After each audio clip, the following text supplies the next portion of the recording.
Sir Aashirvad സിനിമാസിന്റെ തുടക്കത്തിന്റെ ഈ ഒരു പൂജാ ചടങ്ങിൽ ദിലീപേട്ടൻ എത്തിയിരിക്കുകയാണ്.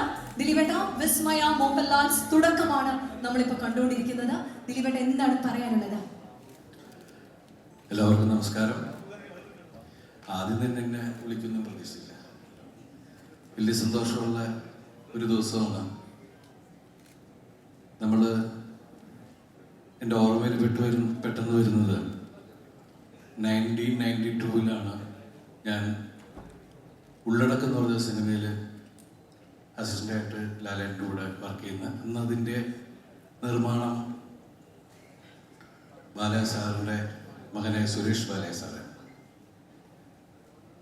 ശരിക്കും പറഞ്ഞാൽ സൗത്ത് ഇന്ത്യ അല്ല ഇന്ത്യൻ ഫിലിം ഇൻഡസ്ട്രിയുടെ തന്നെ എടുത്തു പറയുന്ന ഒരു ബാനറായിരുന്നു Balaji productions, K Balaji sir.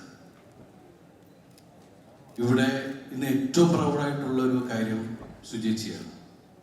ഇത്രയും വലിയ പ്രഗത്ഭനായ ഒരു വലിയ നിർമ്മാതാവിൻ്റെ അഭിനേതാവിൻ്റെ മകള്, അതുപോലെ തന്നെ നമ്മുടെ ഏറ്റവും പ്രിയപ്പെട്ട, നമ്മളെ ഏറ്റവും ബഹുമാനിക്കുകയും നമ്മളുടെ അഭിമാനമായ നമ്മുടെ സ്വന്തം ലാലേട്ടൻ ഭർത്താവായിട്ട്, അതുപോലെ 2 കുട്ടികൾ, അവർ രണ്ടുപേരും സിനിമയിലേക്ക് വരുന്നത് അത് ഒരു മാതാപിതാക്കളെ സംബന്ധിച്ച ഒരു പുണ്യമാണ്.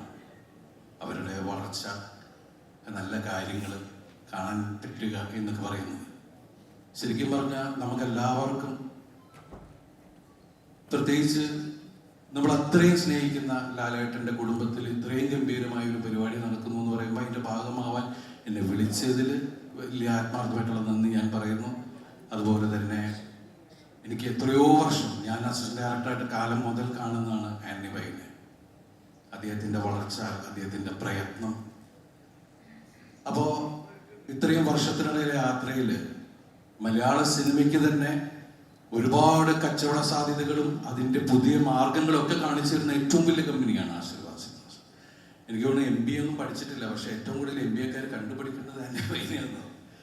അത്രയും ഗംഭീരമായിട്ടാണ് പുള്ളി എല്ലാ കാര്യങ്ങളും ഓർഗനൈസ് ചെയ്യുന്നതും എല്ലാം. ഇന്നിവിടെ ഈ വേദിയിൽ നിൽക്കുമ്പോൾ മായ, ലാലേട്ടൻ്റെ വിസ്മയ, സുചേച്ചിയുടെ വിസ്മയ മലയാള സിനിമയുടെ, ഇന്ത്യൻ സിനിമയുടെ വിസ്മയമായി മാറട്ടെ എന്ന് ആത്മാർത്ഥമായിട്ട് പ്രാർത്ഥിക്കുന്നു. അതുപോലെ തന്നെ അന്നുവയുടെ മകൻ ആശിഷ്, അദ്ദേഹവും മലയാള സിനിമയിൽ നല്ല വലിയൊരു താരമായി മാറട്ടെ. പിന്നെ അപ്പുവിൻ്റെ സിനിമ റിലീസാവുകയാണ്. അപ്പോൾ ഓൾ ദ ബെസ്റ്റ്, എല്ലാവിധ ഐശ്വര്യങ്ങളും നന്മകളും ആശംസിക്കുന്നു. അതുപോലെ തന്നെ ജൂഡ്, വർഷങ്ങളായിട്ടുള്ള ബന്ധമാണ്. ജൂഡിൻ്റെ സിനിമയിൽ ഞാൻ അഭിനയിച്ചിട്ടില്ലെങ്കിലും വലിയ സന്തോഷമാണ്. കാരണം ജൂഡിൻ്റെ അർപ്പണബോധം നമ്മൾ പല സിനിമകളിലൂടെ കണ്ടിട്ടുള്ളതാണ്. ജൂഡ് എന്തായാലും ഈ തുടക്കം ഗംഭീരമാക്കും എന്ന് നമുക്ക് എല്ലാവർക്കും ഉറപ്പുണ്ട്. ഈ സിനിമ വലിയൊരു വിജയമാവട്ടെ, ഗംഭീരമാവട്ടെ. All the best. Thank you so much ദിലീപേട്ട. ഇന്നത്തെ ഞങ്ങളുടെ ക്ഷണം സ്വീകരിച്ച് ഞങ്ങൾക്ക് ഈ ഒരു സപ്പോർട്ട് എക്സ്റ്റെൻഡ് ചെയ്തതിലുള്ള